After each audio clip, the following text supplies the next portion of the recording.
108টি তীর্থক্ষেত্রের জলে স্নান করলেন দীঘার জগন্নাথ মহাপ্রভু। 30 জন ইসকনের সন্ন্যাসী ধর্মীয় রীতি মেনে স্নান যাত্রা সম্পন্ন করলেন দীঘার বালুমাটিতে। এই প্রথম হল প্রভু জগন্নাথের পবিত্র স্নান যাত্রা। উৎসবকে ঘিরে তাই পর্যটন নগরী দীঘাতে সাজো সাজো রব। বুধবার 108টি তীর্থক্ষেত্রের জলে স্নান করলেন প্রভু জগন্নাথ দেব। মঙ্গলবার বিকেলে বিভিন্ন তীর্থক্ষেত্রের পবিত্র জল এসে পৌঁছে গিয়েছে দীঘার জগন্নাথ মন্দিরে।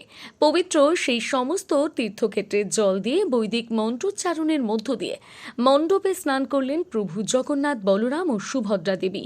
স্নান যাত্রাকে কেন্দ্র করে যেন এক আধ্যাত্মিক পরিমণ্ডলের সৃষ্টি হয় দীঘা জগন্নাথ ধাম চত্বরে। আধ্যাত্মিক ও মানসিক শান্তি বৃদ্ধির জন্য এর মধ্যে বহু দূর দূরান্ত থেকে ভক্তরা মনোবাঞ্ছা পূর্ণ করার প্রার্থনা জানাতে এসে ভিড় জমিয়েছেন দীঘায়। জগন্নাথ মন্দির সূত্রে খবর, সকাল 9টা নাগাদ শুরু হয় পাহান্ডি বিজয়। চলে প্রায় 1.5 ঘন্টা ধরে। পাহান্ডি বিজয় করলেন ইসকনের 30 জন সন্ন্যাসী। তারা মঙ্গলবার দীঘা এসে পৌঁছেছিলেন। তারাই পাহান্ডি বিজয়ের মাধ্যমে একে একে জগন্নাথ, বলরাম ও সুভদ্রাকে স্নান মণ্ডপের দিকে নিয়ে আসেন। ওই সময় খোল করতালের ধ্বনিতে তৈরি হয় এক অপূর্ব মাহেন্দ্রক্ষণ। স্নানযাত্রার আগে প্রভুর শরীরে লাগানো হয় তুলসী। প্রথমে বের করা হয় সুদর্শন চক্র এবং পরে বলরাম, সুভদ্রা, মহারানী এবং সর্বশেষে প্রভু জগন্নাথকে। মন্দিরের বাম দিকে এর মধ্যে তৈরি করা হয়েছে স্নান মণ্ডপ। সেখানে বিভিন্ন ধরনের ফুল ও গাছালি দিয়ে অপরূপভাবে সাজিয়ে তোলা হয়েছে। দূর থেকেও দর্শনার্থীরা জগন্নাথের স্নান যাত্রা দর্শন করেন। স্নান মণ্ডপে 11টা নাগাদ শুরু হয় স্নান যাত্রা।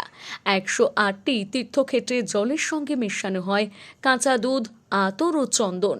3টি বিগ্রহকে সিল্কের কাপড় দিয়ে আবৃত করে চলে স্নানের পর্ব। সাথে সাথে চলে বৈদিক মন্ত্র উচ্চারণ এবং কীর্তন ও শঙ্খধ্বনি। স্নানের পর 108টি তুলসী পাতা জগন্নাথের চরণে অর্পণ করা হয়।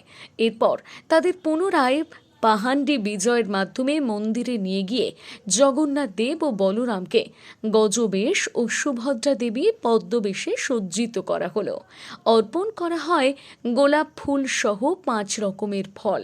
এদিন ভক্তদের শেষ জগন্নাথ দর্শন করা হয়। এরপর 15 দিন পর ফের জগন্নাথ সকলের সামনে আসবেন। ওই সময় চলবে অনশন পর্ব। আয়ুর্বেদিক পাঁচনে জগন্নাথ সুস্থ হয়ে আগামী 26শে জুন তারিখ দেখা দেবেন সকলকে। কলকাতার ইসকনে সহ সভাপতি তথা দীঘা জগন্নাথ মন্দির ট্রাস্টের সদস্য রাধারমন দাস বলেন যে 15 দিন জগন্নাথ দেব অনশর পর্যায়ে থাকবেন। ওই সময় মদন মোহন জিউর দর্শন করতে পারবেন পর্যটকেরা। এরপর রথের আগের দিন অর্থাৎ নেত্র উৎসবে জগন্নাথ দেবের দর্শনের সুযোগ মিলবে। দীঘায় এই প্রথম রথযাত্রার সূচনা করেন রাজ্যের মুখ্যমন্ত্রী মমতা বন্দ্যোপাধ্যায়। সোনার ঝাঁটায় ঝাঁট দিয়ে রথের রশিতে টান দেন তিনি। আজকে প্রথম জগন্নাথ ধাম দীঘা মন্দিরতে আজকে প্রথম ভগবানের স্নান পূর্ণিমা আমরা পালন করছি। সকাল থেকে আপনারা দেখছেন কি উৎসব হচ্ছে। মানুষের কথা তো ছাড়ুন, আজকে ইন্দ্রদেব উনিও উৎসুক ছিলেন। আমরা যেই ভগবানকে বার করতে শুরু করলাম, খুব মুষলধার বৃষ্টি শুরু হয়ে গেল। ইন্দ্রদেব উনি ভগবান বলরামকে চান করিয়েছেন। এখন আস্তে আস্তে সুভদ্রা দেবী আসবেন, জগন্নাথজি আসবেন। যখন আমরা এখানে স্নান মঞ্চ করেছি, স্নান মঞ্চে ভগবানকে চান করানো হবে। চানে পরে ভগবানের কাপড় চেঞ্জ করে ভগবানকে ভোগ লাগানো হবে। মাননীয় মুখ্যমন্ত্রী নিজের বাড়ি থেকে, ওনার বাড়িতে আম গাছ আছে, কাঁঠাল গাছ আছে, ওখান থেকে উনি গাছ পাকা আম পাঠিয়েছেন, কাঁঠাল পাঠিয়েছেন। ওটা ভগবানকে এখানে ভোগ লাগানো হবে। তারপরে ভগবান ভেতরে মন্দিরে যাবেন, ওখানে গজাবেশ হবে, 56 ভোগ হবে। তারপরে ভগবান আজ রাত্রি 9টা পর্যন্ত সবাইকে দর্শন দেবেন। আমরা জানি কি ভগবান অসুস্থ হয়ে পড়েন স্নানের পরে। আজকে ভগবানের জন্মদিন আছে, কিন্তু ভক্তরা এত চান করায়। আজকে তো ইন্দ্রদেব উনিও চান করিয়েছেন, তো ভগবানরা অনেক ভিজে গেছে, তো ওনার লীলাতে উনি অসুস্থ হবেন। কাল থেকে ওরা দর্শন করতে থাকবে। আবার আবার রথের একদিন আগে 26 তারিখে ওরা দর্শন দেবেন, কিন্তু জগন্নাথ ধাম মন্দির খোলা থাকবে, দাদা মদন মোহনজির দর্শন দেবেন।